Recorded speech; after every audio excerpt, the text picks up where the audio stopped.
Jagadamba stills presence सरोकार।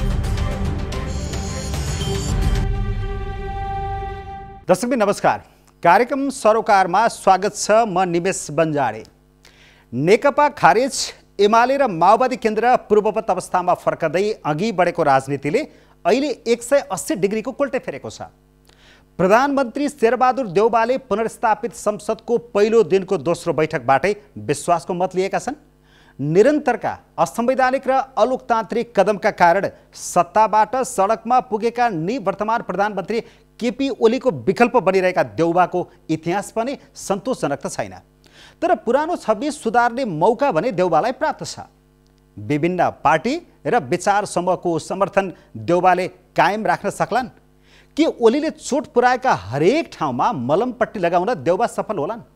छिमेकीसँगको सम्बन्ध सुधार र समग्र भू राजनीतिमा नयाँ सरकारका चुनौती के हुन्? एमाले विग्रहले अब कुन रूप लेला? प्रतिपक्षको रूपमा ओलीको रणनीति के हुन सक्छ? आजको सरकार यिनै विषयहरूमा केन्द्रित हुनेछ र छलफलका लागि आज हामीसँग हुनुहुन्छ विश्लेषक द्वय अरुण कुमार सुवेदी र मोमाराम खनाल।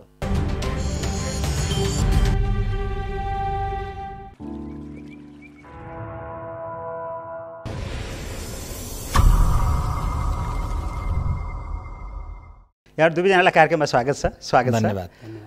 अब नेपालको राजनीति 180 डिग्रीकै कोणमा फर्किएको छ र यो अवस्था आउनुमा विशेष गरी मूल कारण चाहिँ तत्कालीन नेकपा भित्रको विघटन अथवा जे भनौँ विभाजन र त्यसपछि उत्पन्न भएको पुरानो माओवादी केन्द्र र नेकपा एमाले बिचमा पनि एमाले भित्रको विग्रहले गर्दाखेरि अहिलेको स्थिति उत्पन्न भयो, अर्थात् शेरबहादुर देउवा प्रधानमन्त्री हुनुभएको छ। एकैछिन एमालेकै चर्चा गरौँ। एमालेको भविष्य कस्तो देख्नुहुन्छ? एमाले अहिले अब त्यही पार्टीको स्थितिबाट हेर्दाखेरि अलिकति अप्ठ्यारो पोजिसनमा छ। त्यो त जगजाहेरै भयो। तर यो परिस्थिति चाहिँ केपी ओलीजीमा सैद्धान्तिक क्लारिटी नआइकन यो पुरा हुन्छ भन्ने मलाई लाग्दैन। एउटा है, उहाँले प्रधानमन्त्री हुँदाखेरि संविधानलाई लिएर र पार्टीको सिद्धान्त दुईटै विषयवस्तुमा केन्द्रित भएर सैद्धान्तिक रूपमा आफूलाई अलग किसिमले स्थापित गर्ने उहाँका क्रियाकलापहरूले र भाषणहरूले देखायो।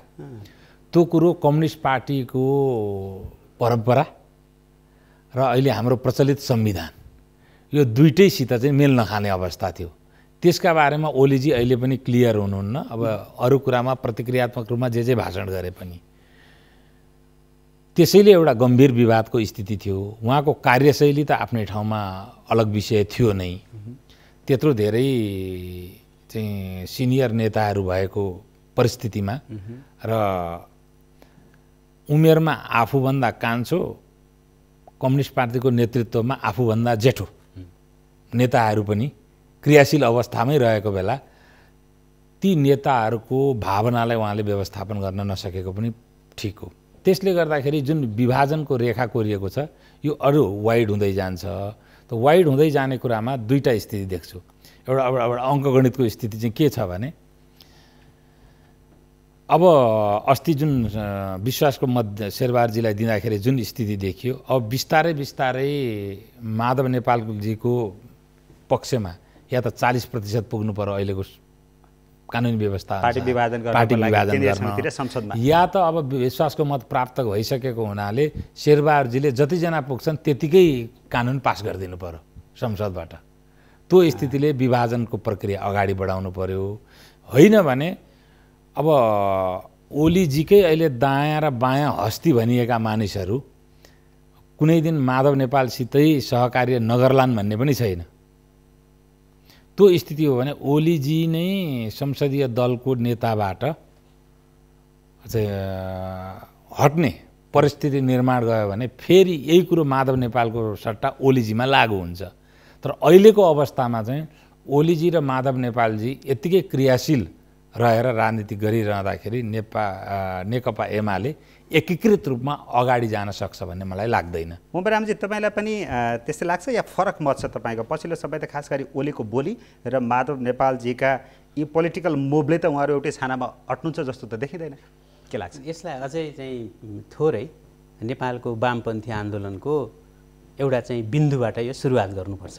किनकि उहाँहरू चाहिँ त्यहाँबाट चाहिँ हामी किन सुरुवात गर्नुपर्छ भने नेपालको चाहिँ वामपन्थी आन्दोलनका दुईटा चाहिँ मूलभूत रूपमा समानान्तर धाराहरू हुन् जो 2032 सालदेखि क्रियाशील थिए र त्यो 35 सालमा गएर मूर्त रूपमा एमाले बन्यो होइन, जो चाहिँ 45-46 सालतिर गएर बल्ल एमाले बन्यो। र यी दुईटा समानान्तर धारा चाहिँ कहिले पनि त्यो एउटा कन्भर्जेन्ट चाहिँ पोइन्टमा थिएनन् र यसको जुन यिनीहरू चाहिँ एउटै बिन्दुमा जुन एकता भएर नेकपा भन्यो नि, त्यसपछिबाट हामीले चाहिँ अहिलेको एमाले पार्टी तपाईँले हेर्नुभयो भने यो एउटा यस्तो पार्टी हो जुन चाहिँ नितान्त तल्लो चाहिँ एउटा आर्थिक उपार्जन सहित बनेको पार्टी थियो के। तर यो चौथो महाधिवेशनको धारा जुन चाहिँ तात्कालीन झापा आन्दोलनको धारा र यो चौथो महाधिवेशनको धारा जुन समानान्तर धाराहरू थिए र 2040 सालसम्म चाहिँ चौथो महाधिवेशनको धारा सबभन्दा बलियो र ठुलो थियो। तर बिस्तारै चौथो महाधिवेशनको धारा एमाले जति बेला माले एकीकृत हुन थाल्यो, माले एकीकृत हुँदै जाँदाखेरि चौथो महाधिवेशनको धारालाई चाहिँ यसले विघटन गरिदियो। तर पछि चाहिँ जनयुद्ध मार्फत चाहिँ जुन माओवादीको उदय भयो र त्यो चौथो महाधिवेशनको धाराले आफूलाई जुन हिंसात्मक सङ्घर्षमा लायो, त्यसपछि बिस्तारै एमालेलाई यसले विघटित गरिदिन थाल्यो। त्यति बेलाको चाहिँ एमालेको जुन फुट हो, त्यो फुट हुँदै चाहिँ आउँदा तपाईँ चाहिँ यहाँ जुन एउटा कन्भर्जेन्ट पोइन्टमा आयो यी दुईटा धाराहरू, कहिले पनि यी समानान्तर धाराहरूको एकदमै फरक पर्सपेक्टिभबाट यिनीहरूको उदय भएको हो। माओवादीसँगको एकताले एमालेको जुन चाहिँ मैले अघि भने एउटा रबस्ट चाहिँ अर्गनाइजेसन थियो क्या, त्यसले चाहिँ त्यो अर्गनाइजेसन नेपालको विकास समृद्धिका लागि सबभन्दा बाधक, किनभने रेन्ट सिकिङका लागि सबभन्दा बेस्ट चाहिँ अर्गनाइजेसन हो त्यो होइन। र त्यो गाउँ टोलदेखि लिएर माथिसम्म तपाईँले हेर्नुहुन्थ्यो भने एमाले एउटा चाहिँ यस्तो बलियो चाहिँ सङ्गठन थियो जसलाई फुटाउन गाह्रो थियो। माओवादीसँग भएपछि त्यो संरचना चाहिँ खलबलियो, किन माओवादीको त एउटा आन्दोलन थियो, त्यो एउटा पार्टी हुनै पाएको थिएन कि खास भन्नुहुन्छ भने। एमाले भित्रको अहिलेको विवाद चाहिँ माओवादी प्रवेशपछिको विवाद हो क्या त्यो। त्यस कारणले गर्दाखेरि माओवादी प्रवेशपछि जुन दुईटा चाहिँ मुख्य नेताहरूमा चाहिँ त्यो रिफ्ट आयो, खास गरेर ओली र माधव नेपालको बिचमा, त्यो प्रवृत्तिगत रूपमा पनि आएको छैन होइन, त्यो चाहिँ सङ्गठनको चाहिँ छुट्टै प्रारूप चाहिन्छ भनेर पनि आएको छैन। त्यो व्यक्तिवाद त कम्युनिस्ट पार्टीभित्र हुँदै नै हुन्छ होइन, त्यो व्यक्तिवाद छ। उहाँहरूले राज्यको परिवेश लोकतान्त्रिक भएको हुनाले उहाँहरूलाई त्यो लोकतान्त्रिक हुन बाध्य छ। तर त्यो अधिनायकवादी आभा त त्यो सङ्गठनमा त छ, त्यसमा खासै परिवर्तन आएको छैन, त्यो कङ्ग्रेसमा पनि छ यद्यपि। अनि यहाँबाट चाहिँ हामीले एमालेको अबको चाहिँ गन्तव्य के देख्छौँ भन्दाखेरि अबको एमाले कस्तो होला भनेर चाहिँ हामीले हेर्ने हो भने अब चौथो महाधिवेशन र एमालेले जुन डिस्टर्ब गर्यो त्यो डिस्टर्बेन्समा अब चाहिँ एमाले पनि जस्ताको तस्तै पहिले जस्तै रहने, माओवादी पनि जस्ताको तस्तै रहँदैन। माधव नेपालजीहरू त्यहाँबाट छुट्टिनुहुन्छ हो। अब चाहिँ के हो भने हो यो उपलब्धि प्रचण्डजीसँग एकता हुन्छ हो, यहीँनिर एकता हुन्छ। त्यो एकता बाहेक त अर्को त उपाय नै छैन। किन उपाय छैन भने माधव नेपालजी अहिले के हुनुहुन्छ, के कुन ठाउँमा हुनुहुन्छ भने संसद बचाउनुपर्छ, 62-63 साल पछिको आन्दोलनलाई बचाउनुपर्छ, किनभने माओवादीलाई शान्ति प्रक्रियामा ल्याउने हामी हो र त्यो सात राजनीतिक दलको हस्ताक्षरमा उहाँको हस्ताक्षर पनि छ। सबै शान्ति प्रक्रियाका चाहिँ सबै कुराहरूमा उहाँ चाहिँ एकाकार हुनुहुन्छ। तर ओलीजीको ती कुराहरूमा रिजर्भेसन हिजो पनि थिए, आज पनि थिए।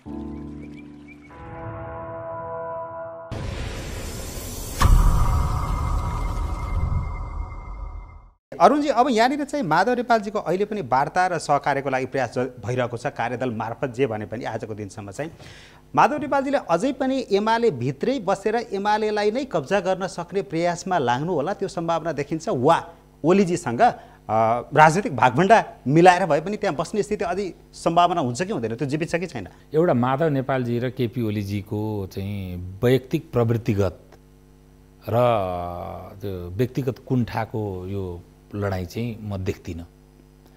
ओलीजी यो संविधान आएदेखि नै यो संविधानको आउने जुन सुगबुगाहट थियो, अझ अन्तरिम संविधान आएदेखि नै त्यसका सर्ट निश्चित विषयवस्तुलाई लिएर उहाँ असहमतै व्यक्ति हो। अब त्यही असहमत व्यक्ति त्यो निश्चित विषयहरू के हुन्? म एउटा उहाँले धर्मनिरपेक्षताप्रति पनि अन रेकर्ड असहमति जनाउनु भएको हो, अन रेकर्ड। त कान्तिपुर टेलिभिजनमै उहाँको संविधान आउने बित्तिकैको अन्तर्वार्ता तपाईँहरूको आर्काइभमा होला, अहिले पनि लिएर हेर्नुभए हुन्छ। सङ्घीयताप्रति गम्भीर असहमति जनाउनु भएकै हो उहाँले, प्रियम्बलप्रति गम्भीर असहमति जनाउनु भएकै हो उहाँले। तर यी उहाँ तर ती असहमतिको कारणले जनतालाई आफ्ना असहमति र संविधानमा यी कुरा परिवर्तन गर्नुपर्छ र म नेकपा एमालेको अध्यक्ष पनि भएको हुनाले नेकपा एमालेलाई अनुमोदन गर्नुहोस् भनेर चाहिँ गत इलेक्सनमा आउनुभएको होइन। तर कहिले भन्नु भएन त्यो कुरा? कहिले भन्नु भएन। उहाँले चाहिँ एक किसिमले प्रतिक्रियात्मकताको अनुमोदन थियो गत इलेक्सन एमालेको।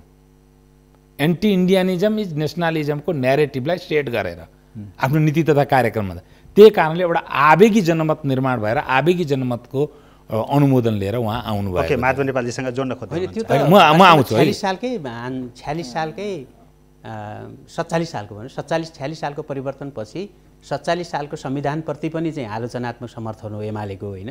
उहाँहरूले कतिपय विषयहरूलाई त्यो आफ्नो वैयक्तिक ढङ्गले चाहिँ त्यो अभिव्यक्त त गर्नुभयो, तर यो संविधान जारी गर्न त वास्तवमा सबभन्दा हतारो गरेको त उहाँले नै हो फेरि होइन। अब यो पनि भन्न सकिन्छ कि उहाँ प्रधानमन्त्री हुनुहुन्थ्यो, व्यवहार त ओलीजीबाट त त्यस्तो कुनै पनि हो, यही कुरामा आउँछ। तर उहाँ म आजैमा त अनि यहाँ आएपछि उहाँले विगत 1.5 वर्षदेखि के गर्नुभयो भने संविधानमाथिको माकाफुई खेल गर्नुभयो। उहाँले कसरी भने ती विवादास्पद म चाहिँ विवादास्पद र सन्देहास्पद लिन्छु ती उहाँले जसको विरुद्धमा अडान लिनुभयो। त्यही कारणले पनि उहाँप्रति मेरो अलिकति चाहिँ मतलब सहिष्णुतापूर्वक चाहिँ मतलब इन्डोर्समेन्ट थियो। मैले मेरा आफ्ना धेरै अन्तर्वार्ताहरूमा भनेको छु। तिनीहरूलाई विधिवत रूपमा विस्थापनको लागि संसदमा विषय प्रवेश पनि गराउनु भएन, बाहिर बोल्दै हिँड्नुभयो। शपथ ग्रहण गर्दाखेरि चाहिँ उहाँ ईश्वरको नाम नलिने, अनि पशुपतिनाथको जलारीको चाहिँ याद आउने, अनि नेपालमा अयोध्याको याद आउने, रामको नामको याद आउने गर्दाखेरि यो जसरी उहाँले चाहिँ मतलब एउटा आवेगी जनमत निर्माण गरेर अनुमोदित भएर आउनुभयो र पछि त्यसबाट हाम्रो जोग्राफी र इकोनोमीले पर्मिट नगरेपछि त्यसमा युटर्न हान्नुपर्ने स्थितिमा पुग्नुभयो। अहिले पनि नेपालको जनमतमा एउटा सांस्कृतिक राष्ट्रियताप्रतिको एउटा आवेग स्थापित गरेर आफ्नो जनमत पुनर्निर्माण गर्ने कोसिसमा मात्रै लाग्नुभयो। उहाँले कारगर रूपमा यो संविधानलाई मतलब संशोधनमा लानुपर्छ भन्ने वर्गलाई सम्बोधित गर्नका लागि उहाँ चाहिँ विधिवत रूपमा अगाडि बढ्नु भएन। यस्तै यो संविधानका अन्तर्वस्तुमै पनि फरक माधव नेपाल र उहाँको फरक एकदम फरक, व्यक्तिगत इगो मात्रै होइन, एकदमै फरक। त्यसकारणले गर्दा उनीहरू मिल्न सक्दैनन् भनेर खोज्दै हुनुहुन्छ। अब पनि पावर शेयरिङ भयो पार्टीभित्र भने पनि अब त्यो स्थिति देख्दिनँ म, सम्भव छैन। तपाईँलाई अर्को उत्तर यहाँ ठ्याक्कै दिन्छु। अब यो एकदम एसर्टिभ एन्सर। या त अघि पनि भने मैले 40% माधव नेपालजीले पुर्याएर वर्तमान चाहिँ विधिअनुसार अलग्गिनुहुन्छ, होइन भने पनि शेरबहादुरजीलाई पनि यो अब चाहिँ नैतिक दायित्व हुन्छ। जसो गर्दा माधव नेपालजीलाई कम्फर्टेबल भएर अर्को पार्टी खडा गर्ने परिस्थिति निर्माण हुन्छ त्यो गरिदिनु होला। होइन, अहिले यो पनि एकदमै पोइन्ट टु बी नोटेड, केपीजीका दायाँ बायाँका हस्तीहरूले नै माधव नेपालजीलाई सहयोग गरेर माधव नेपाल नै संसदीय दलको नेता निर्वाचित हुनुभयो भने पनि मलाई अन्यथा लाग्ने छैन 10-15 दिनमा। त्यो भयो भने केपी ओलीजी फेरि पक्षमा 40% को कुरा लाग्छ। अनि त्यसै जसरी भए पनि एकै ठाउँ बस्न सक्ने परिस्थिति चाहिँ कि माधव नेपालले नि केपी ओलीजीले सन्यास ग्रहण गर्नु पर्यो राजनीतिबाट, अदरवाइज अहिलेकै अवस्थामा चाहिँ त्यो देख्दिनँ म।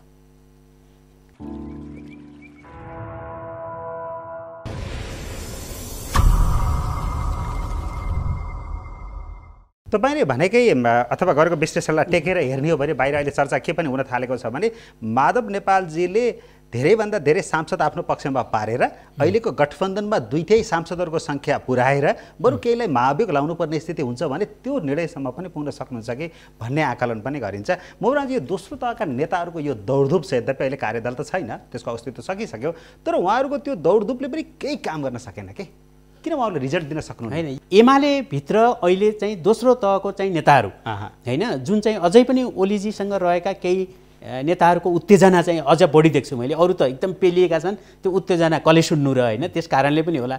नत्र मैले चाहिँ ओलीजीको चाहिँ एउटा उहाँले आफूलाई सेल्फ रिफ्लेक्सन गर्ने ठाउँ कहाँ आनेर छ भने यति वर्षपछि उहाँ त धेरै नै संस्थापना पक्षले पेल्दै म पहिलोचोटि पार्टीको चाहिँ अध्यक्ष भएको भन्ने छ नि त उहाँको होइन।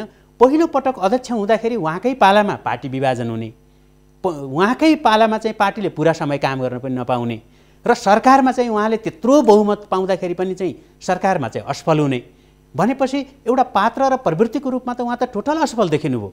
ठीक छ, ओलीजीको बारेमा व्याख्या त गर्नुभयो। मैले भन्न खोजेको थिएँ दोस्रो तहका नेता जहाँ आशा गरिएको छ उनीहरूको प्रयास पनि निष्प्रभावी देखिएको छ। तर उनीहरू अहिले पनि लाग्यो अब यति मात्रै सर्टकटमा एकदमै मैले त्यही नै आउँदै थिएँ। ओलीजी फुट्ने स्थिति आयो भने अहिले जति पनि बिचका केही नेताहरू लागेका छन् 10-12 जना नेताहरू, उहाँको स्थिति के हुन्छ? होइन म चाहिँ मलाई उहाँको स्थिति त के हो भने उहाँको स्थिति त उज्जवल थियो यदि उहाँहरूले चाहिँ पहल गर्न सक्नुभएको भए। उहाँका निर्णय तर उहाँहरू कहाँ फस्नुभयो भने अदालतमा जानुहुन्छ, देउबाला भोट हाल्छौँ हामी, उहाँको पक्षमाबाट साइन पनि गर्नुहुन्छ, पछि फेरि भोट हाल्न पनि जानुहुन्न, बाहिर बस्नुहुन्छ। त्यो भनेको के हो भने मान्नु भएको छ न गठबन्धनलाई सहमति दिनु भएको छ, त्यहाँ गरेको प्रतिबद्धता पालना गर्नु भएको छ। दोस्रो तहको नेताहरूले त आफ्नो जुन चाहिँ प्रतिष्ठा थियो त्यो एमाले भित्र रहेर जुन प्रतिष्ठा उहाँहरूले बनाउनु भएको थियो त्यो प्रतिष्ठालाई पनि धुलिसात गरेर उहाँहरू चाहिँ एकदमै असक्षम हो। उहाँहरूले जुन आफ्नो व्यक्तित्व बनाउनु भएको छ नि बाहिर त्यो व्यक्तित्व चाहिँ होइन रहेछ। अब देउबा प्रधानमन्त्री भएर आइसकेपछि यसअगाडि ओलीजीले जो राजनीतिक अस्थिरताको सुरुङभित्र देशलाई लैजानु भएको थियो त्यहाँबाट देश बाहिर आयो र अब स्थिरतातर्फ देश अगाडि बढ्यो, यसरी बुझ्न सक्यो होइन?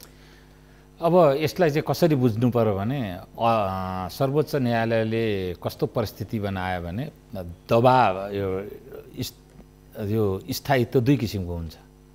एउटा नदीको स्थायित्व हुन्छ जो गतिशील हुन्छ, एउटा पोखरीको स्थायित्व हुन्छ जो स्ट्याग्नेन्ट हुन्छ। यो चाहिँ फिक्स टर्म पार्लियामेन्ट बनाएर एउटा स्ट्याग्नेन्ट स्थायित्व चाहिँ त प्रदान गरेको छ एक है। र अब यो संविधान चाहिँ लगभग जुन संविधानको बारेमा विवादहरू थिए, विवादहरू त अहिले पनि छँदैछन् होइन, तर त्यसलाई अब यो पछिल्लो परिस्थितिले गर्दाखेरि एक किसिमले संविधानलाई एज इट इज कन्डिसनमा कार्यान्वयनको हुनुपर्छ भन्ने पक्षको चाहिँ अहिले जित भएको अवस्था छ। त्यसकारण एउटा स्थायित्व, तर अब यो करकापको स्थायित्व त यसै पनि हुनु पर्यो। 2 वर्षसम्म पार्लियामेन्ट्री डेमोक्रेसीमा 2 कि 2.5 वर्ष हो, 2 वर्षसम्म प्रधानमन्त्री चलाउनै पाइँदैन, अविश्वासको प्रस्ताव ल्याउन पाइँदैन 2 वर्ष। अनि यसो प्रक्रिया गर्दा 6 महिना पर्छ, फेरि अर्कोलाई गर्दाखेरि 2 वर्ष। कम्तीमा 2टा भन्दा बढी प्रधानमन्त्री चाहिँ अब 5 वर्षमा लगभग नहुने स्थिति चाहिँ निर्माण गरिदिएको छ।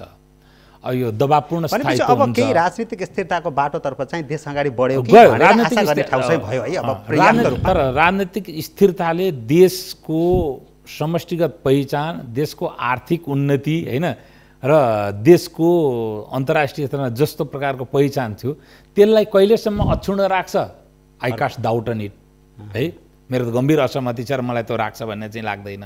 ममरामजी अर्को कुरा चाहिँ 165 सांसदको समर्थन लिएर देउबाजी प्रधानमन्त्री बन्नु भएको छ, त्यो अलि सोचेभन्दा पनि बढी नै आइदियो होइन?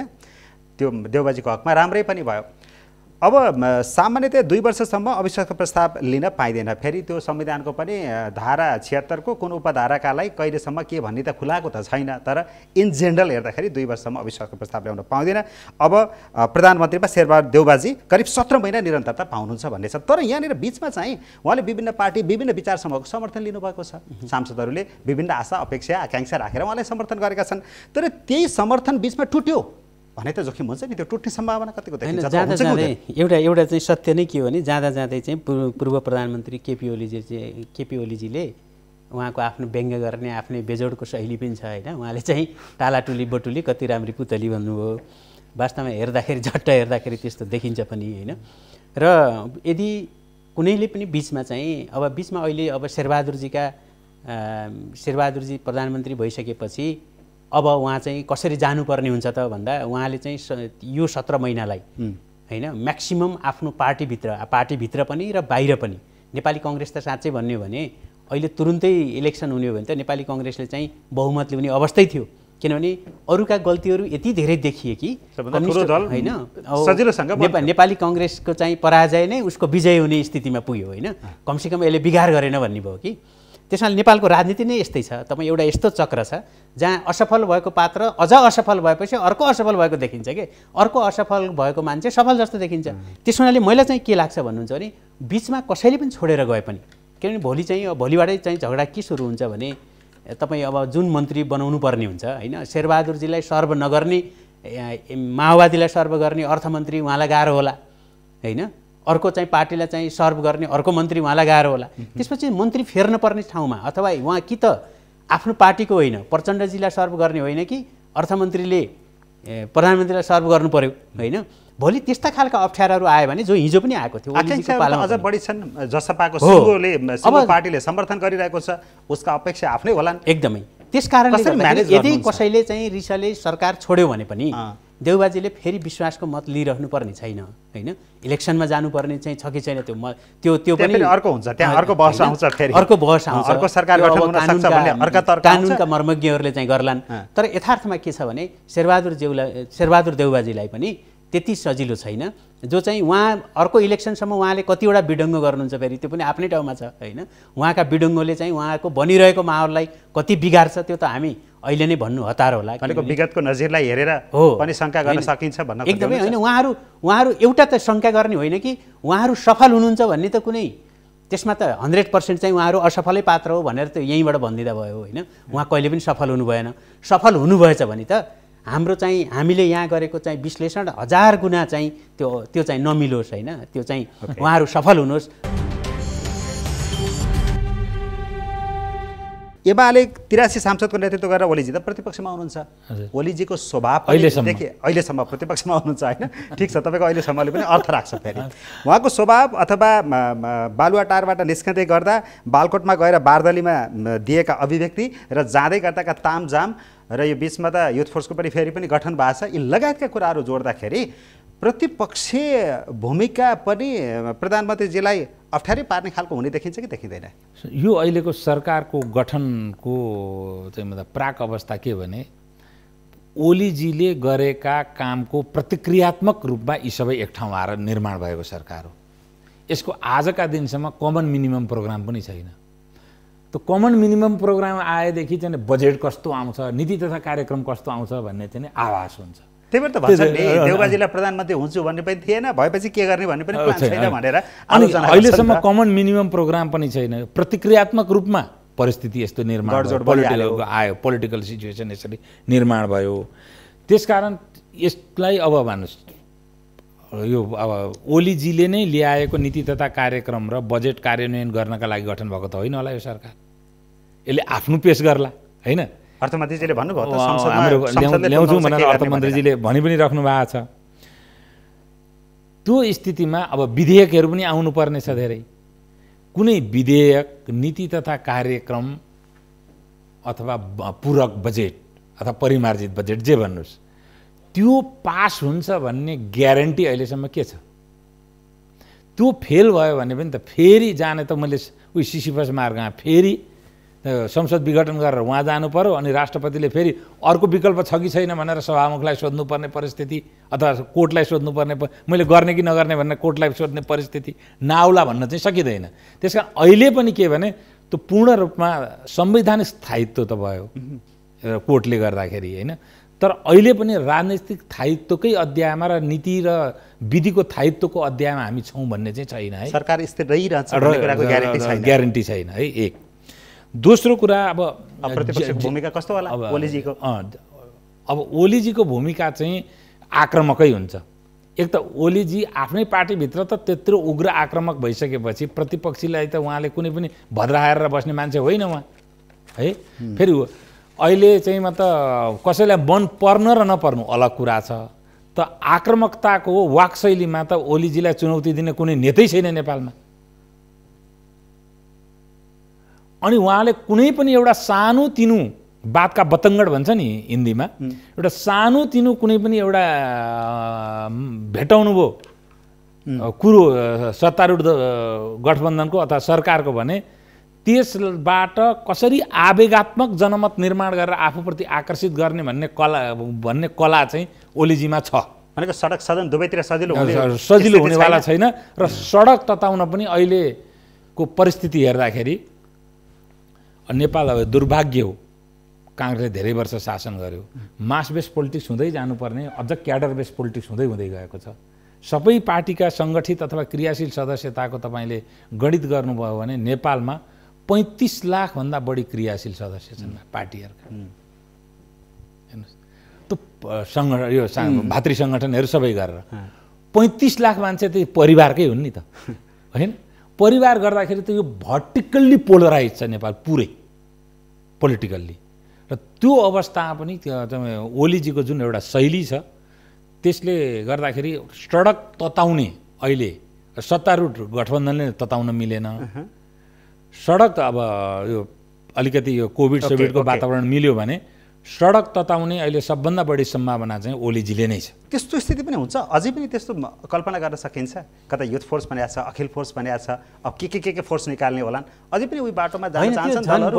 चेतना चाहिँ उहाँको चाहिँ राजनीतिक जुन चाहिँ उत्ताउलोपन हो नि, ओलीजीलाई चाहिँ बढी कम उत्ताउलो हुनुपर्ने चाहिँ खाँचो छ क्या नेपालमा। नेपालको चाहिँ सन्दर्भमा तपाईँ हेर्नुभयो भने कुनै पनि राजनीतिक पार्टीभित्र अलिकति पनि गुन्डागर्दी गर्ने शैली, अलिकति त्यो शैलीलाई मन पराउँदैनन् र त्यसको पराजय भएछ कि। जहिले पनि तपाईँ माओवादीभित्र एकदमै गुन्डागर्दी गर्नेहरू अहिले राजनीतिक उसमै छैनन् कि, जुन एक्सपोज भइसके, जुन अलिकति कम एक्सपोज भए होइन, प्रवृत्ति त्यही भए पनि कम एक्सपोज भएका मान्छे पोलिटिकल्ली प्रिभेल गरे। त्यसैले ओलीजीका वरिपरि जुन जमात अहिले देख्नुहुन्छ नि त्यो अपोलिटिकल छ कि होइन। त्यसैले उहाँले पनि पछिल्लो चरणमा उहाँले चाहिँ त्यसलाई अलिकति सच्याउने कोसिस गर्नुभयो, तर उहाँले त्यो ग्याङ यति ठुलो खडा गरिसक्नु भएको थियो कि उहाँले त्यो सच्याउने सतहसम्म हेर्नै नसक्ने चाहिँ परिस्थिति पैदा भएको थियो। त्यसैले अर्को चाहिँ कुरा के हो भने नेपाली कङ्ग्रेसमै पनि यो खालको चाहिँ अरुचि त देउवामा देखिएकै हो नि होइन। उहाँ त सुरुवातदेखि नै प्रधानमन्त्री बन्न इच्छुक हुनुहुन्न थियो। नेपाली काङ्ग्रेसका लागि त्यो राम्रो पनि थियो। कङ्ग्रेसले जुन प्रारम्भमा जुन चाहिँ अडान लिएको थियो त्यो त ओलीजीले धकल्दै अन्तिममा चाहिँ त्यो सरकारसम्म प्रधानमन्त्रीसम्म पुर्याइदिनु भयो कि देउवालाई। वास्तवमा देउवाको चाहना चाहिँ यो पटक थिएन, हेर्नुहोस् होइन। हामीले चाहिँ निष्पक्ष भएर कुरा गर्दा त कङ्ग्रेसको चाहनै थिएन र देउवाको आफ्नो पर्सनल चाहना पनि थिएन। त्यो प्रचण्डले भेट्छु भन्दा प्रधानमन्त्री खाऊ भन्दाखेरि पनि तपाईहरु मिलिस भन्नु त्यो त जगजाहेर भयो। मोहम्मद मैले भन्न खोजेको चाहिँ हो, मैले यहाँ भन्न खोजेको के हो भने मिलिसियाहरू जन्माउने स्टाइलमा अझै पनि दलहरुले होइन त्यो जाँदैन, त्यहाँ आकर्षण त्यो जाँदैन। त्यो चाहिँ उहाँहरुले राजनीति नियन्त्रण गर्नु पर्दैन होइन मात्रै नेताहरुलाई त त्यो यति मन पर्छ।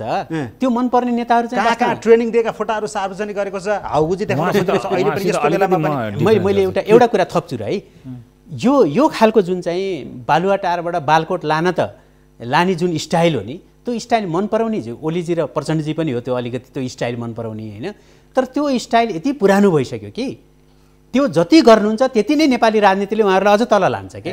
त्यो राजनीतिले त्यो खोज्या छैन अहिले। किन त्यो कुरा त उहाँहरूले बुझ्नु पर्यो। के छ भने यसमा मलाई दुर्भाग्यले युवाहरूको चरम दुरुपयोग देखेर मेरो बडो आहत पनि भएको छु म।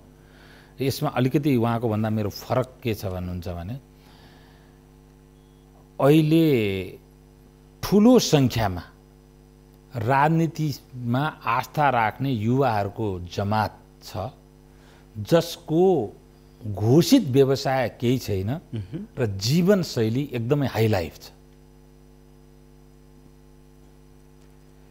र त्यसलाई चाहिँ कुनै पनि किसिमले एफोर्ट गर्ने औकात हरेक नेताले निर्माण गर्न खोजेको परिस्थिति छ र मोरलेस त्यस्तो जमातलाई एफोर्ट गर्ने स्पोन्सर गर्ने औकात निकै लामै समयसम्म केपी ओलीजीसित पनि छ भन्ने मलाई लाग्छ। त्यसकारण त्यो कन्स्टेन्ट होला। कञ्चनपुरमा पनि तिनै मान्छे उफ्रेलान्, काकडभिट्टामा पनि तिनै मान्छे उफ्रेलान्, तर उफ्रिने कन्स्टेन्ट जनमत ओलीजीसित हुन्छ छ। तर यो दुर्भाग्य हुनेछ, यो दुर्भाग्य हो र यसले प्रतिफल पनि दिने छैन भनेर मोहम्मद भन्नुभयो। त्यो विगतले पनि देखायो, त्यो सबै हार्दै गएका छन्, तल पर्दै गएका छन् होइन। अब अर्को कुरा चाहिँ अलिकन देउबाजीको सुरुकै मुखमा पनि प्रश्न उठे विजय कुमार गच्छदारको कुरालाई लिएर, अनि प्रचण्डजीको सेक्युरिटी बढाउनेदेखि कुराहरू लिएर र बालुवाटारमै पार्टीका मिटिङ त सुरु गरिसक्नुभयो। फरक के आउने हो र उही त हो भन्ने पनि आइसक्यो हो। थोरै साह्रै आवेगात्मक कुरा पनि नहो। बालुवाटारमा पार्टीको मिटिङ गर्नु भनेको प्रधानमन्त्रीको त्यहीँ कार्यकारी भूमिका पनि त्यहीँ निर्वाह गरेर पार्टीको भूमिका पनि त्यहीँ निर्वाह गर्नुभयो भने जनताका लागि पनि राम्रै हो। उहाँलाई पार्टी अफिसमा गएर त उहाँले प्रधानमन्त्रीको कार्यकारी भूमिकाहरूमा त निर्वाह गर्न सक्नुहुन्न। बालुवाटारमा ब्युरोक्रेसीहरू सबै थोक हुन्छ होइन, तर पार्टीभित्रैबाट विरोध भयो। काङ्ग्रेसकै युवा नेताहरूले गएर विरोध गर्नु। पपुलिजमको रोग लागेका मान्छे काङ्ग्रेसमा पनि प्रशस्त छन्। के गर्दा ट्विटर फेसबुक र सडकको प्रिय हुन्छ भनेर ज्वरो आउने मान्छेहरू काङ्ग्रेसमा नभएको त्यो अनर्थ होइन त्यसलाई मात्र ठुलो कुरो इस्यु नै होइन, त्यो इस्यु नै मान्दिनँ। त्यसलाई पोलिटिकल्ली डिबेट गर्नुपर्ने विषय होइन। शेरबहादुर देउवाजीले जस्तै पार्टी कार्यालयको कुरा गर्दा त तपाईँले चाहिँ जुन भन्नुभयो, वास्तवमा नेपालमा हुनुपर्ने के हो भने कुनै पनि प्रधानमन्त्री हुनु बित्तिकै उसले चाहिँ पार्टीको अध्यक्षबाट सबभन्दा पहिले अर्कोलाई चाहिँ स्थानान्तरण गर्नुपर्ने हो। त्यो नगर्दासम्म त्यो ओभरल्याप चाहिँ भइ नै रहने होइन, र त्यसका चाहिँ दुष्प्रभावहरू परिरहने। त्यो पार्टीभित्र पनि कुनै पनि कारण होस् होइन, एउटा रिफ्ट आउनु त राम्रो होइन नि त होइन, र पार्टी कार्यालयहरू सुनसान हुनु। अब छोटोमा नेताका चाहिँ घरहरू अरुणजीले भन्नुभयो बालुवाटारमा यदि पार्टी र सरकारको सबैको काम सजिलैसँग गर्न सकिन्छ त्यो ठुलो अनर्थको कुरा होइन, त्यसलाई चर्चामा ल्याइरहनु कुरा होइन भन्ने कुरामा तपाईँ होइन। म त त्यो त ठान्दिनँ। म त पार्टी कार्यालय र प्रधानमन्त्री कार्यालय नितान्त रूपमा चाहिँ फरक हुनुपर्छ, र त्यसमा चाहिँ तमाम राजनीतिको शक्ति र त्योसँगका दुरुपयोगहरू जोडिन्छन्। ओके ओके अरुणजी, अब हामी नितान्त प्राविधिक कुरो हो भन्ने मलाई लाग्दैन, त्यो त सैद्धान्तिक कुरो नै हो। तर त्यसले अलि बढी पार्टी संरचनामा धेरै चाहिँ डेमोक्रेटिक चाहिँ प्रोसेसको माग गर्छ क्या त्यसले। ओके, अब नयाँ सरकारको नेतृत्व गर्न देउबाजी आउनु भएको छ। भू राजनीतिसँग अहिलेको सरकारको चुनौतीहरू चाहिँ के हुन्छन्? अब यो चाहिँ अब मेरो त विषय पनि भयो भू राजनीति होइन। उहाँको अहिलेको तुरुन्तको चुनौती भने चाहिँ एक किसिमको नेपालको सत्ताको दृष्टिकोण अन्तर्राष्ट्रिय राजनीतिमा जस्तो दृष्टिकोण हुन्छ त्यसले भारतलाई बढी उसको सेक्युरिटीलाई बढी चाहिँ मतलब प्रभावित पार्छ र चीनको पनि केही हदसम्म प्रभावित पार्छ।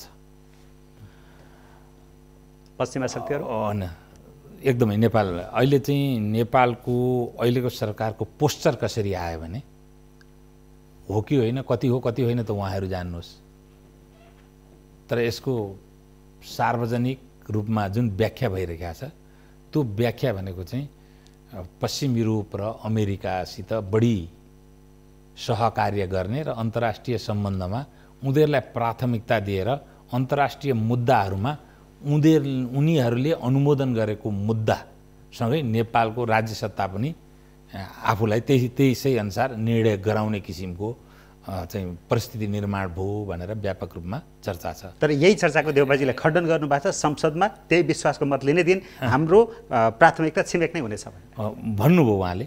तर उहाँको अतीत र उहाँको जुन अहिलेको चाहिँ व्यक्तिगत रूपमा उहाँको जुन व्यक्तित्व निर्माण भएको छ अन्तर्राष्ट्रिय राजनीतिमा उहाँको इन्क्लिनेसनको बारेमा, त्यसको बारेमा पनि त व्यापक रूपमा चर्चा प्रेसले नै पनि गरिरहेका छ र ओपिनियन मेकरहरूले पनि गरिरहेका छन्। त्यसकारण अहिले हाम्रो सबभन्दा ठुलो चुनौती भने के हो भने जब हिन्दुस्तानलाई सुरक्षाको नेपालको कुनै पनि अन्तर्राष्ट्रिय राजनीतिको मुद्दासँग सम्बन्धित निर्णयले हिन्दुस्तानलाई सुरक्षाको चुनौती महसुस भयो भने फेरि हाम्रो चाहिँ प्राकृतिक जोग्राफी र आर्थिक जोग्राफी जुन छ भूगोल छ त्यसमाथिबाट दबाब दिने हो उसले आफू नेपालले भारतलाई उसको सुरक्षा चासोमाथि दबाब दिने बित्तिकै उसले हामीलाई हाम्रो आर्थिक परिस्थिति र हाम्रो प्राकृतिक जोग्राफीलाई सहारा बनाएर उसले दबाब दिने हो। दुईटा छिमेकीलाई अझ ब्यालेन्स गर्न चुनौती बढी छ भन्ने एकदम चुनौती बढी छ। केपी ओलीजीले म अघि भने नि उहाँको उद्भव भनेको एन्टी इन्डियनिजम इज नेसनलिजम भनेर आयो, तर सत्तामा पुग्न त उहाँले त्यो आवेगात्मक जनमत निर्माण गरेर लिएर आउनुभयो। सत्तामा पुगेपछि चाहिँ अब एन्टी इन्डियनिजम इज नेसनलिजमले त चल्दैन, त इकोनोमी र जोग्राफीले पर्मिट गर्दैन, अनि टु म्यानेज इन्डिया चाहिँ मुख्य इस्यु हुन्छ। जब उहाँले त्यो गरेर जब उहाँ युटर्न हुने चाहिँ सुरुमा पुग्नुभयो त्यतिखेर समय धेरै घसिसकेको थियो र धेरै ढिला भइसकेको थियो, त्यसैले उहाँले अपेक्षित रूपमा डेलिभरी गर्न सक्नु भएन। ओके, अझै तपाईँलाई पछि समय दिन्छु। मुम्बरामजीसँग चीन भारत र पश्चिमा शक्तिले अहिलेको सरकारसँग चाहन्छन् के?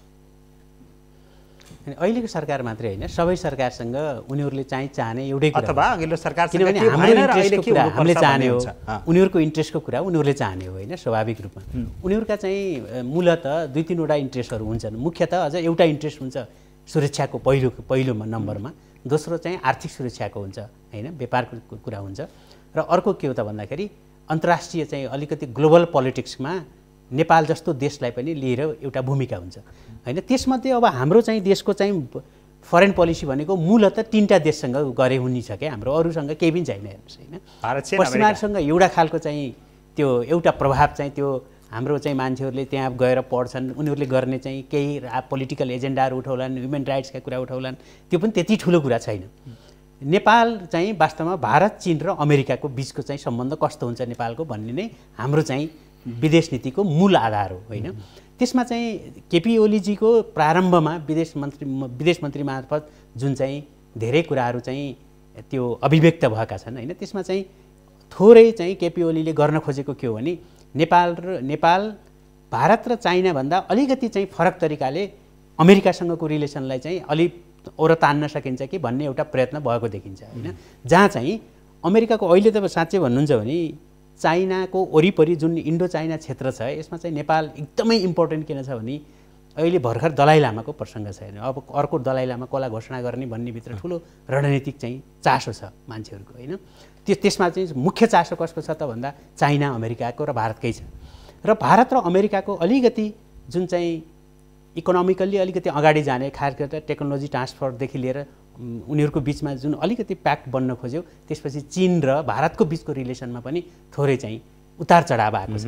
भन्नाले भारत र चीनको रिलेसन कस्तो बन्छ भन्ने कुराले पनि हाम्रो चाहिँ सुरक्षाको चासो आउने र हामीले सानो गल्ती गर्दा, तपाईँ भन्नुहोस् न, एकदमै सानो गल्ती जो हामीले चाहिँ त्यो गल्ती नै ठानेका छैनौँ, 79.79% चाहिँ सेफ छ, तर 0.1% पनि तपाईँलाई यहाँ भन्यो 84 व्यञ्जन खाना छ, तर यसमा चाहिँ हुनसक्छ हेर्नुहोस् 0.05% चाहिँ त्यसमा विष पनि हुनसक्छ।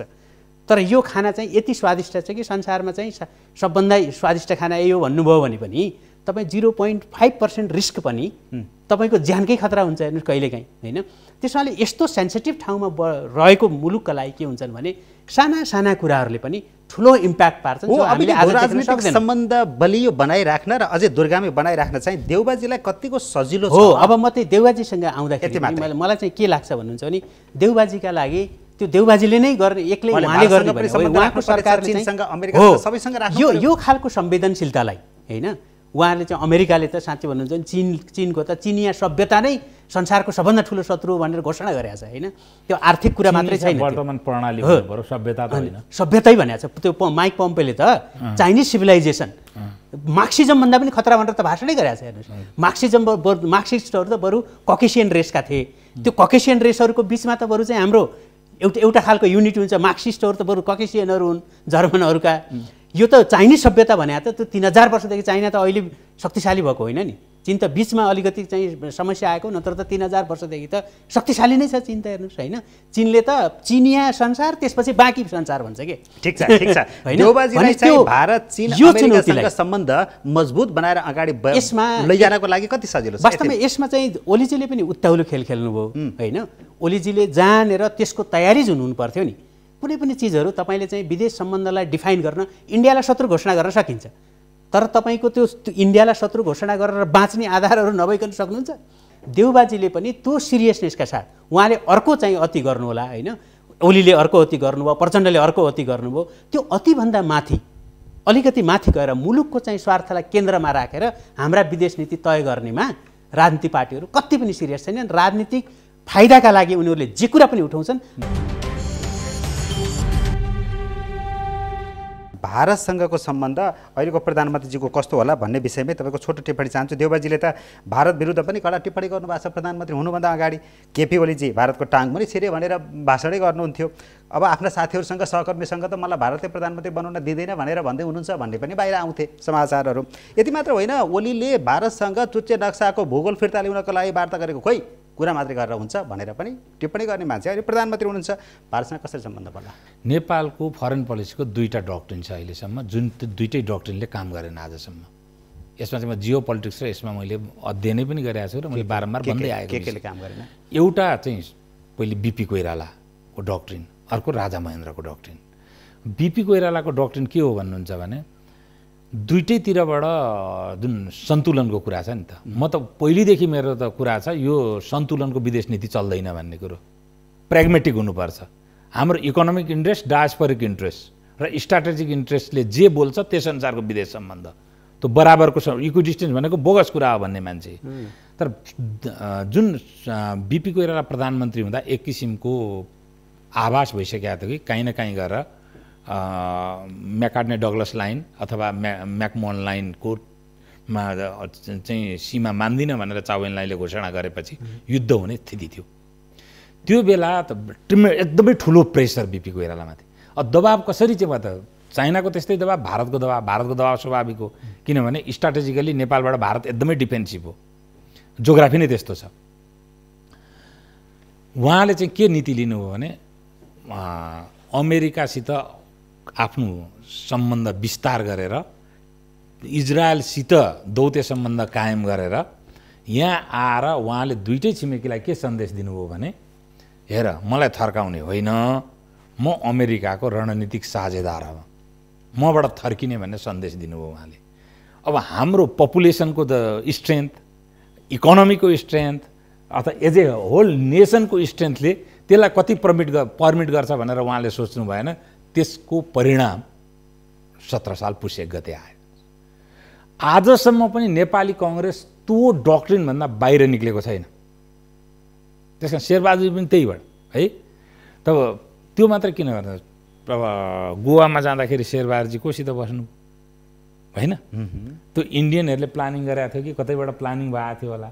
फेरि जोसित बस्नुभयो त्यो मान्छेको पद त्यो हो र त्यो मान्छेको अनुहार यस्तो छ भन्ने शेरबहादुरजीलाई थाहा थिएन, पछि प्रेसले भनेपछि मात्रै थाहा भएको। दलाइ लामाको प्रतिनिधि है त्यो एउटा अहिलेसम्म नेपाली कङ्ग्रेस त्यसैमा छ र यो फरेन पोलिसीले नेपाली कङ्ग्रेसले काम गर्न सक्दैन भनेर थ्योरिटिकल्ली सक्दैन। र त्यसैका यी प्रतिक्रियाहरू भनेको त्यही थ्योरीबाट आएका परिणामहरू हुन्। महेन्द्रले चाहिँ के गरे भने सुरुमा त अब बिपी कोइरालाले के गर्दा महेन्द्रको सत्ता आरोहण भयो त भनिसकेँ मैले, त्यो धेरैवटा इतिहासमा रेकर्ड पनि भइसकेको छ होइन, नढाँटेको इतिहास छ भने।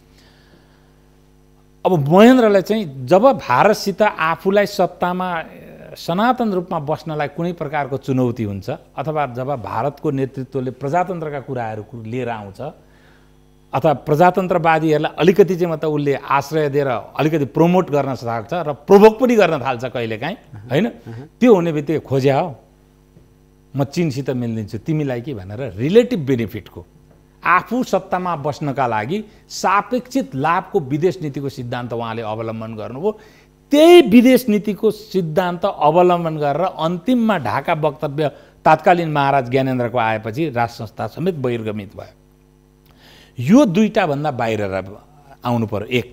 र अहिले संसारको परिस्थिति के छ भन्नुहुन्छ भने अब मोदीले पनि सन्तुलनको विदेश नीतिलाई अगाडि बढाउन सकिरहेका छैनन्। यद्यपि उनको जियो पोलिटिकल र इकोनोमी र पपुलेसनको साइजको हेर्दाखेरि बार्गेनिङ क्यापेसिटी ठुलो छ इन्डियाको आफ्नै। त्यति हुँदाखेरि पनि त सन्तुलनको विदेश नीति अगाडि बढाउन नसकेर 4-4वटा स्ट्राटेजिक प्याक्ट युएसएसित गरिसकेका छन् उनले। त्यो अवस्थामा नेपालको भौगोलिक अवस्थिति, हाम्रो आर्थिक सम्बन्ध, डायस्पोरिक इन्ट्रेस्ट, यो महत्त्वपूर्ण छ डायस्पोरिक इन्ट्रेस्ट त्यतिकै है। र अनि हाम्रो चाहिँ त श्रम निर्यातको अवस्था, कुन कुन देशमा हामी श्रम निर्यात गर्छौँ, ती सबै अवस्थालाई केन्द्रबिन्दुमा राखेर हामीहरूले फरेन पोलिसी अगाडि बढाउनु पर्छ। त्यो अगाडि बढाउन सकेनौँ भने अब त हरेक पार्टीभित्र जति हामीहरू भारतलाई सामरिक र रणनीतिक रूपले डिफेन्सिभ बनाउनतिर अग्रसर हुन्छौँ प्रतिक्रियात्मक रूपमा, त्यति हाम्रो आन्तरिक राजनीति खलबलिने गर्छ। यो 2008 सालमा बिपी र मातृकाको कलहदेखि लिएर आएर अहिले शेरबहादुरजीको सत्तारोहणसम्म यो स्थिति सनातन छ। विदेश नीतिको सन्तुलन भनेको त्यो चाहिँ हाम्रा नेताहरूले त हाम्रो नेताहरूको चाहिँ कुरा चाहिँ सन्तुलन होइन कि। सन्तुलन भनेको यहाँ चाहिँ हाम्रो सहज बुझाइ के छ भने जस्तो चाहिँ भारतसँग रिलेसन गर्छौँ त्यस्तै चाइनासँग त्यस्तै अमेरिकासँग भन्ने छ नि। सन्तुलन भनेको हाम्रो देशको स्वार्थमा होइन, उनीहरूको पनि स्वार्थ हुन्छ, उनीहरूका पनि केही रणनीतिक स्वार्थहरू हुन्छन् जो हाम्रो राष्ट्रको स्वार्थ अनुकूलतामा हामीले डिल गर्नै पर्ने हुन्छ होइन।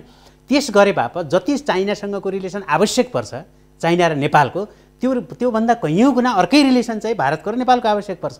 होइन दुईवटा छिमेकी बराबर हुन् भनेर त भएन त्यो सामरिक हिसाबले पनि हुन्न त्यो आर्थिक हिसाबले पनि हुन्न सुरक्षाका पनि छुट्टा छुट्टै चुनौतीहरू हुन्छन् हाम्रोमा चाहिँ त्यो चीन र भारतसँगको सन्तुलन भनेको कसरी बुझिएको छ भन्नुहुन्छ भने भारत र चीनसँग उस्तै रिलेसन गर्ने भनेको त्यो बाटो खोल्ने नाका खोल्ने त्यहाँबाट पारवहनको कुरा मात्रै त्यो होइन रिलेसन बराबर गर्न खोजे जस्तो यथार्थमा चाहिँ सन्तुलन भनेको के हो भने हामीले भन्छौँ नि कुनै एउटा गरिब मान्छे छ एउटा धनी मान्छे छ त्यो गरिब र धनीको बिचमा सन्तुलन के हुन्छ राज्यले एउटा खालको पोलिसी बनाउँछ होइन धनीले धेरै कर तिर्छ त्यो कर तिरे बापत उसले चाहिँ केही संरक्षण पाउँछ ऊ पाउँछ त्यस्तै नै हाम्रो के भयो भने अहिले एउटा त अहिले बहस पनि छ एउटा देशको पपेट नभइकन कुनै राष्ट्रले पनि विकासै गरेका छैन पनि भन्छन् हेर्नुहोस् होइन थुप्रै विद्वानहरूले भन्छन् एउटा राष्ट्रको पपेटै हुनुपर्दो रहेछ भुटानकै कुरा लिँदा भन्छन् इन्डियन पपेट भएर विकास गर्यो अहिले इन्डियासँग चाहिँ अलिकति मजासँग चाहिँ उसले आफ्ना कुराहरू गर्न सक्छ भन्ने छ हाम्रो मुलुक चाहिँ गरिब रहेको त धेरै हजार वर्षदेखि छ नि त यो त एकदमै गरिबी हालतमै छ होइन यस्ता देशहरूले चाहिँ आफ्नो विदेश नीतिलाई चाहिँ कुन हदसम्म कुन तहसम्म चाहिँ त्यो लचकता पनि होइन भारतसँगको राम्रो रिलेसन हुनु चाइनाको टाउको दुखाइको कुरा होइन यहाँ होइन तर कतिपय इस्युहरू यस्ता छन् जो चीनको संवेदनशीलतासँग जोडिएका छन् कतिपय भारतको संवेदनशीलतासँग जोडिएका होलान् त्यसमा चाहिँ हाम्रोमा भयो के भने कोल्ड वारको बेलामा चाहिँ केही महेन्द्रको पालामा थुप्रै कुराहरू चाहिँ त्यो सन्तुलित गर्नुपर्ने उनको आफ्नो कारणले भन्दा पनि अरू चाहिँ विश्व परिस्थितिले पनि सन्तुलन गरिदिएको थियो धेरै हदसम्म तर अहिले चाहिँ के छ भन्नुहुन्छ भने हाम्रा नेताहरू टिक्नका लागि चाहिँ सन्तुलनको कुरा गर्छन् कि र यति असन्तुलित चाहिँ व्यवहार गर्छन् जसले गर्दा त्यो सत्तामा टिक्नेबाट गाइडेड हुन्छ अरुणजी अझै पनि तल के कमन ग्राउन्डमा सबैले बुझिने खालका केही प्रश्नहरू छन् भारत चीन र अमेरिकासँग जोडिएर त्यो प्रश्नको उत्तर तपाईँबाट छोटकरीमा अत्यन्त छोटकरीमा चाहन्छु भारतसँग अहिले जो संवादको बन्द स्थिति छ संवादहीनताको स्थिति छ यो संवादको ढोका खुल्ला अब चुच्चे नक्साको भूगोलको फिर्ता लिने कुरा छ अझै जोडिदिन्छु प्रभुत्व समूहको प्रतिवेदनको कुरा छ ढोका त खुल्छ होइन चुच्चे नक्सा हामी म्यापमा राख्छौँ उसले पनि म्यापमा राख्छ भोगाधिकार उसको भएर चलि नै रहन्छ कहिलेसम्म चल्छ मलाई थाहा छैन कसैलाई सुन्दा रिस उठ्छ भने मलाई गाली गरे हुन्छ है त्यो त्यति सजिलो स्थिति छैन हामी नो अप्सन ट्र्यापमा छु वार्ता गर्नै पर्छ उच्च स्तरीय राजनीतिक र प्रशासनिक उहाँले तपाईँ 2007मा गिरिजा प्रसाद कोइराला प्रधानमन्त्री वर्तमान प्रधानमन्त्री केपी ओली हुँदाखेरि जोइन्ट कम्युनिकेमा हस्ताक्षर गरेर समस्या यी तीनटा हुन् प्राकृतिक रूपमा सुस्ता समस्या हो मानवीय रूपमा यसरी क्रस बोर्डर अथवा प्रोपर्टी पोसेसन र इनहेबिटेसन समस्या हो र स्टेटको कारणले काला पानी र लिपु लेकको 64 वर्ग किलोमिटर हाम्रो सीमा समस्या हो यो राजनैतिक र कूटनैतिक तहमा वार्ताद्वारा तय गर्नुपर्छ समाधान गर्नुपर्छ भनेर आफै हस्ताक्षर गर्ने अनि वार्ता नगरी हुन्छ अनि प्रबुद्ध समूहको प्रतिवेदन बुझ्न मानिरहेको छैन भारतले अब बुझ्ला प्रबुद्ध र सीमा र प्रबुद्ध समूहको प्रतिवेदन त अलग अलग होला हैन मैले त्यो अलग अलग प्रश्न गरिरहेको अब समय सकिन्ला प्रबुद्ध त्यो म्यान्डेटरी होइन बुझ्दै पनि हुन्छ कि त्यो म्यान्डेटरी त स्टेट अफ इन्डियालाई पनि होइन स्टेट अफ नेपाललाई पनि होइन त्यसकारण बुझ्ला पनि नबुझ्ला पनि है कि तर त्यसको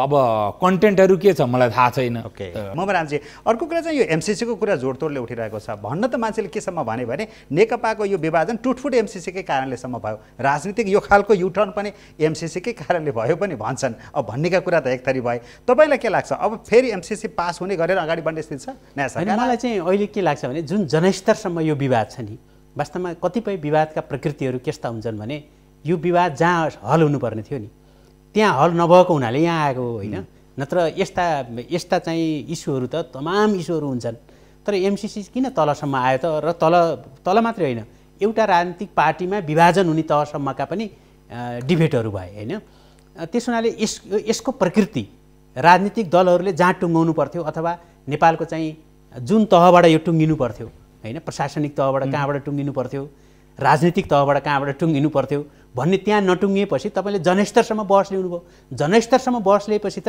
त्यो बहसले निश्चित रूपमा एउटा चाहिँ वाद र विवादमा सिर्जना गरेको छ र मलाई अहिले पनि कुनै सरकारले यो पारित गर्छ भन्ने मलाई किन लाग्दैन भने अब चुनाव आउँछ र चुनावमा यो मुद्दाले असर गर्नेवाला छ होइन राजनीतिक पार्टीले त जहिले पनि त्यो चुनावमा केले असर गर्छ त भन्ने खोज्छ त्यसमाले यो विवाद चाहिँ जहाँबाट हल हुनु पर्थ्यो जहाँ कुनै प्रावधानहरू छन् भने त्यसलाई चाहिँ त्यति बेला नै टुङ्गाउनु पर्थ्यो होइन र त्यो मलाई पास हुन्छ जस्तो लाग्दैन र यो टुटफुटमा एमसिसी नै निर्णायक हो भन्ने मलाई लाग्दैन। बस अरुणजीलाई मेरो यति मात्रै प्रश्न हुन्छ, पास हुने सम्भावना हुन्छ कि हुँदैन एमसिसी? अब एमसिसी अक्टोबरसम्म पास भएन भने श्रीलङ्काबाट जसरी अमेरिकाले विथड्र गर्यो त्यसरी नै विथड्र गर्छ र एमसिसीकै कारणले जनमत प्रभावित हुन्छ उहाँले भने जस्तो म मान्दिनँ।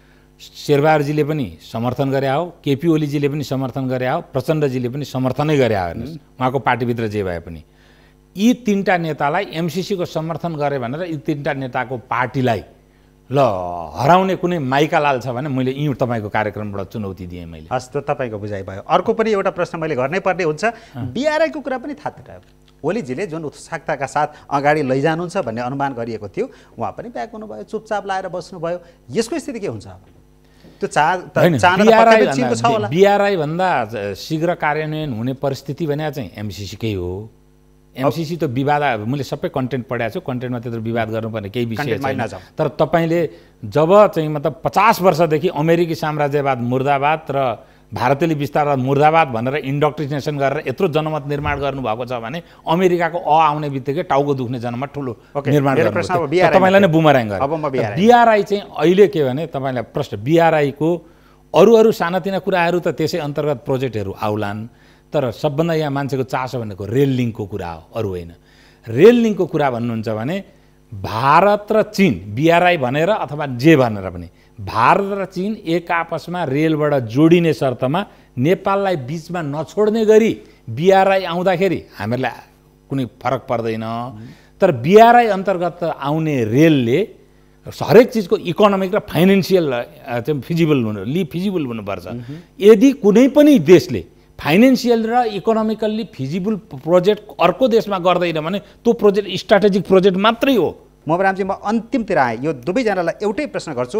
त्यसो भए अब यी जुन कुराहरू हामीले गऱ्यौँ, यी कुराहरूमा टेकेर हेर्दाखेरि देउबाजीबाट अहिले कम्तीमा पनि नेपाली जनताले आश गर्ने भने के हुन्छ? छोटकरीमा कम्ती उहाँसँग आश गर्ने भनेको उहाँले चाहिँ अरू बाँकी धेरै यसभन्दा बढी नभत्काइदिनु। त्यसभन्दा बढी त आशा उहाँहरूलाई जनमतले गरे पनि होइन। उहाँ चाहिँ भाग्यवश, उहाँको ज्योतिषीले पनि भने रहेछ, उहाँ भाग्यवश त्यहाँ पुग्नुभयो र ओलीजीले त्यहाँ चाहिँ धकेल्दै चाहिँ सत्तासम्म पुर्याइदिनु भयो, ओलीजीका आफ्ना गल्तीहरूले। र उहाँले चाहिँ अहिले चाहिँ के हो भने जे जति चाहिँ अहिले उहाँको चाहिँ नेपाली कङ्ग्रेसको बारेमा जे जति आर्जन भएको छ र जे जति चाहिँ नेपालको अहिलेको सरकार भन्नुहोस् न, यसभन्दा अघिल्लो सरकारको त उहाँहरूको आन्तरिक कलहमा जुन गुज्रियो, योभन्दा बढी भत्काइदिनु भएन। त्यति मात्रै नभत्काइदिए भयो।